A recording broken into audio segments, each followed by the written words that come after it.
naze muri no kuraniro ryacu by'uno munsi wa kane mweranda cyo guhimbaza umunsi mweranda wa kane mweranda muri Eklezia Katolika.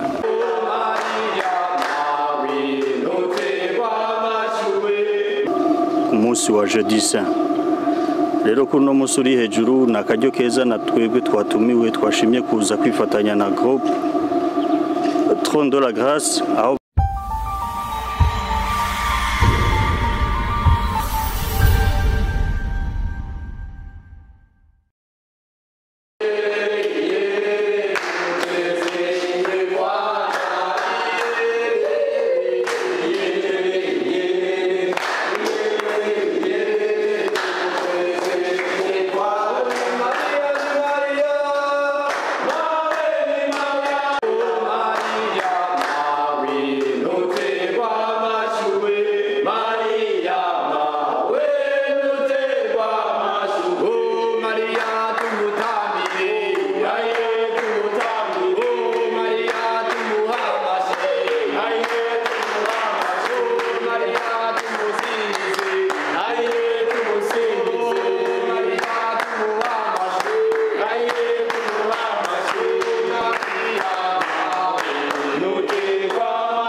naze muri no kuraniro ryacu by'uno munsi wa kane mweranda.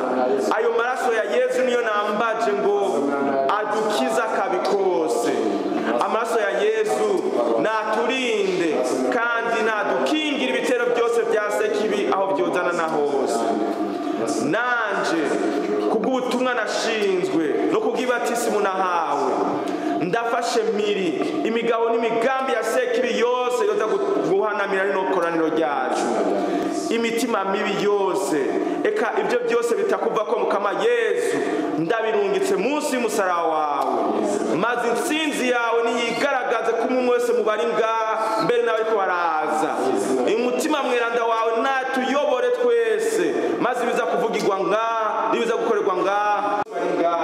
Ngwino mu paruwasi wacu, ngwino mu muhari wacu, ngwino mu mihari yacu, ngwino mutima mweranda kwa shefu wacu, ngwino mutima mweranda mbere no kuri abo bose bafise uruhara mu muhari w'abasukuti.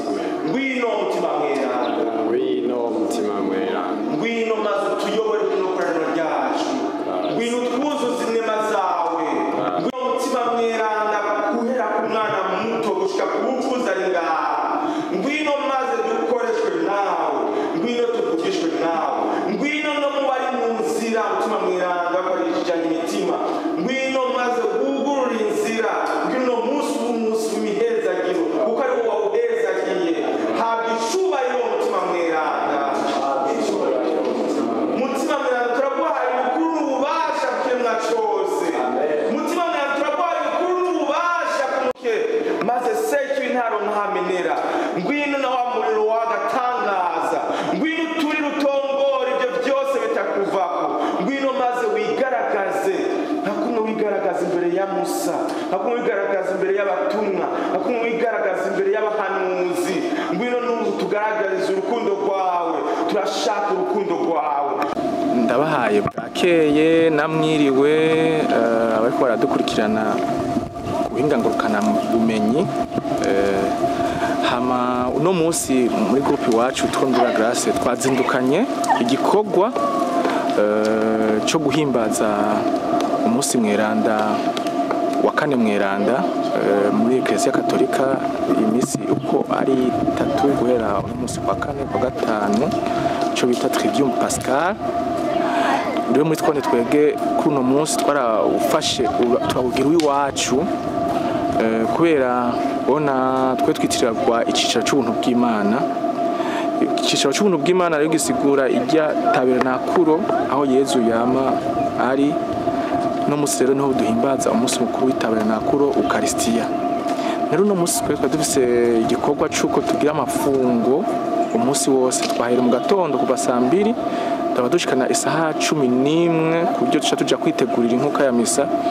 Muri no mafungo yacu rero ibyo turimwo bwa mbere turafise inyigisho, ubugira kabiri haza kuba mu meditation, ubugira gatatu turaza gusabikanya ibyo tuzoba twize hamwe ku buryo uza kuva muri no nyigisho aza kuva ngaha afise bagage, afise novuga nti umutima wo kumenya Imana, umutima wo kwigaya, umutima wo gukurikira Imana gose, umutima wo kuyikunda cyane gusumba uko byahora.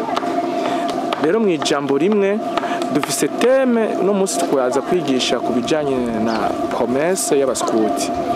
No musi rero iyo promesse y'abaskuti turaza kwinoganza neza, ariho igitwe na points 3, servir Dieu, l'église et la patrie, aider mon prochain, bacabana n'ikigira gatatu, observer la loi scout.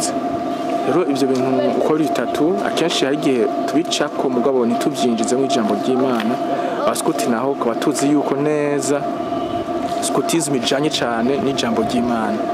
Nanone nta muskuti ashobora kubaho atazi Imana. Rero abaskuti rero baje bose uko bangana ndazi neza hari ico baza gutahana. Hama sinitondоye je nitwanze Imana Abel, nkaba ndi umuskuti nga muri Trondora Grace nyene, nkaba ari jewe ndi chargé à la spiritualité mu bijanye no kwemera, ni jewe boba barabishinze kugira ngo nze ndafashanya na maîtrise ya groupe.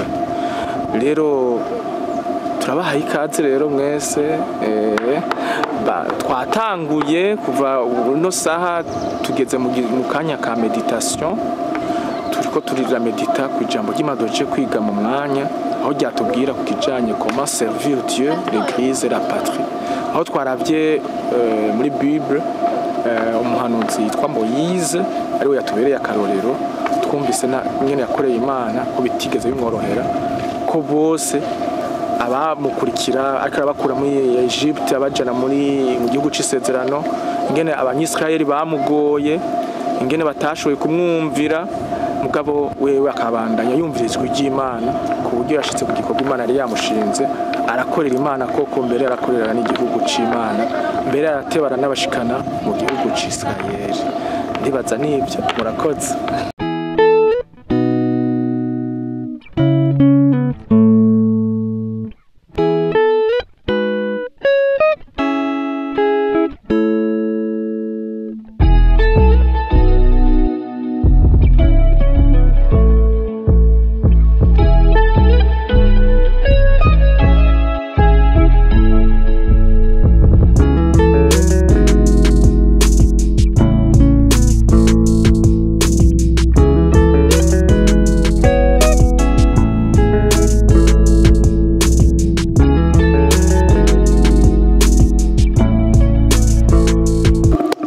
Salut, Jeudi Clément Irambona, lacone méthodique, chef de groupe Saint-Paul. Kuruno musuri hejuru twaronse ubutumire bwa groupe Trône de la Grâce mu mugigwa wawo, n'akantu bagumanye ko kwama bategura umunsi journée de réflexion umunsi wa Jeudi Saint. Rero kuruno musuri hejuru n'akaryo keza na twebwe twatumiwe twashimye kuza kwifatanya na groupe Trône de la Grâce, aho batumye n'andi magroupe menshi situé muri district centre kugira ngo tuze dusangire uno munsi mweranda gose usanzwe udahimbazwa gose mu muhari w'abaskuti, mugabo ari ngombwa ko dusubira kuvyura kugira ngo twibutse indagano zacu.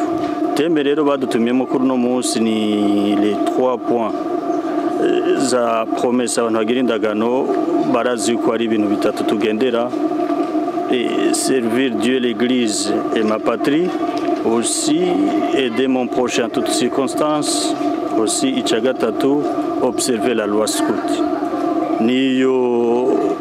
Nivyo tuza kuba mu kuno munsi uri hejuru, nivyo badutumiyemo kugira ngo twebwe twibukanye yuko Imana ifise ikibanza mu muhari w'abaskuti. Abenshi nivyo twarasohoye Imana turigenza ko dushaka umunsi turonka promesse, ari amadecision menshi tuba twafashe, mugabo haheze igihe usanga twamaze kuvyibagira. Ntako karyo rero turonse aho umwe wese aza kwinjiramwo asubire yibuke ico yaraganiye Imana, asubire yibuke engagement yagize kugira ngo dusubire twitwe abana b'Imana. Nivyo si abakatolika gusa, même les protestants et les musulmans barahawe ikaze, kuko twese Imana dusenga ni imwe, indagano tugira ni zimwe, mu majambo make nivyo.